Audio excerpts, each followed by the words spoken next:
खबर में आगे बढ़ते हैं। पटना में आरजेडी के 2 दिवसीय प्रशिक्षण शिविर का आज दूसरा दिन है। तेजस्वी के आवास पर इस शिविर का आयोजन किया गया है, जिसका सोमवार को तेजस्वी यादव ने उद्घाटन किया था। शिविर आरजेडी के उत्तर बिहार के जिलों के जिलाध्यक्ष, जिला महासचिव और प्रखंड अध्यक्ष पहुंचे हैं, जिन्हें ट्रेनिंग दी जा रही है।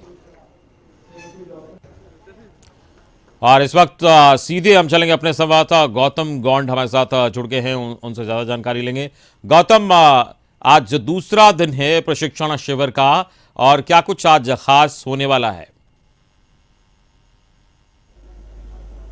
देखिए, खास बस यही है कि प्रशिक्षित जो उत्तर बिहार के जो कहा जाता है कि जो जिला अध्यक्ष, प्रखंड अध्यक्ष, उन तमाम लोगों को करना है, और उनकी जो कही जा सकती प्रशिक्षण जो है कल से शुरू है। देखिए, उत्तर बिहार के तमाम प्रखंड अध्यक्ष और जिला अध्यक्ष को बुला लिया गया है, मगर अब देखिए 2 सीटों पर, कुशेश्वर स्थान और तारापुर, 2 सीटों पर जो उपचुनाव के लिए जो तैयारी करनी है, नामांकन करना है, वैसे उस क्षेत्र के प्रखंड अध्यक्ष, जिला अध्यक्ष को वापस कर दिया गया। राजद के जो नेता हैं उनसे भी हम जानने की कोशिश कर लेते हैं कि 2 दिन का प्रशिक्षण है, आज लालू प्रसाद यादव भी जुड़ने वाले हैं, उनका भी समय क्या कुछ रहेगा, 2 दिनों का प्रशिक्षण हुआ, क्या कुछ रहा खास?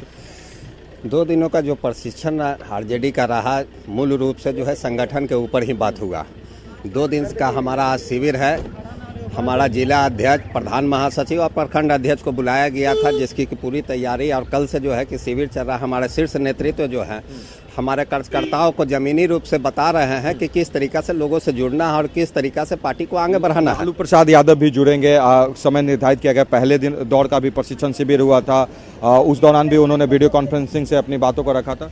आज क्या कुछ समय उनका निर्धारित किया गया है? आज 2 बजे वो जो है कि वीडियो कॉन्फ्रेंसिंग के माध्यम से ही वो जुटेंगे, और जो है कि कार्यकर्ताओं को उत्साह को बढ़ाने का काम करेंगे, और जो है कि वो बताने का काम करेंगे कि किस तरीका से हमें जो है कि ज़मीनी रूप से उतरना है और लोगों के बीच जाना है। खासकर ये विषय रहेगा, उपचुनाव भी हैं दोनों सीटों पर, उसको लेकर किस तरह से इस प्रशिक्षण शिविर में देखा जा रहा है, क्या कुछ जानकारी देगी क्षेत्र में इसको लेकर जो है जीत मिले उन्हें? जिस तरीका से कल से ही जो है कि कुशेश्वर स्थान और तारापुर में जो उपचुनाव है उसके लेकर करके जो है शीर्ष नेतृत्व ने वहाँ से जो लोग आए थे उनको जो है कि बताने का काम किया है कि अपने लोगों के अलावा और भी लोग जो ज़मीनी रूप से जुड़े हुए हैं, जो बिछड़े हुए हैं, छूटे हुए हैं, उनके साथ भी काम करें। और आरजेडी जो है कि जिस तरीका से इसे नाम दिया जाता था, आज जो है A to Z को जोड़ने का काम करना है, और जो है उपचुनाव में भारी गौतम आपके साथ आरजेडी के ये नेता हैं, आप इनसे पूछिए कि जब लालू यादव जब पूरी तरीके से एक्टिव थे तो उनके प्रशिक्षण का तरीका और उनके संवाद पहुंचाने का तरीका अलग था, और अब तेजस्वी यादव के समय में ये जो हाईटेक तरीका है, इसको लोग कैसे देखते हैं, इसका कितना फायदा इनको होगा?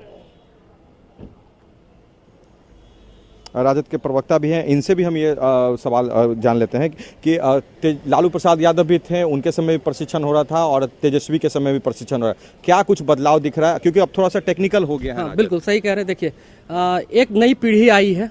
लालू जी की जो राजनीति थी, उस समय का जो राजनीतिक दौर था, जिस तरह से राजनीति होती थी, जिस तरह से चुनाव लड़े जाते थे, और अभी के समय में सोशल मीडिया का जिस तरह से उपयोग बढ़ गया है, सोशल मीडिया के माध्यम से जिस तरह से लोगों को अपनी बातों को लोगों तक पहुंचाया जाता है, उनकी जो सोच होती है, उनके जो विचार होते हैं, उन पे सोशल मीडिया के माध्यम से असर छोड़ा जाता है। तो इन सब बातों पर भी राजद का ध्यान है, और माननीय नेता प्रतिपक्ष स्वयं युवा हैं, और उनका जो ट्विटर पे जो फॉलोइंग्स है, जो इंस्टाग्राम पे फॉलोइंग है, और जो फेसबुक पे फॉलोइंग है, वो बिहार के किसी भी नेता से ज़्यादा है।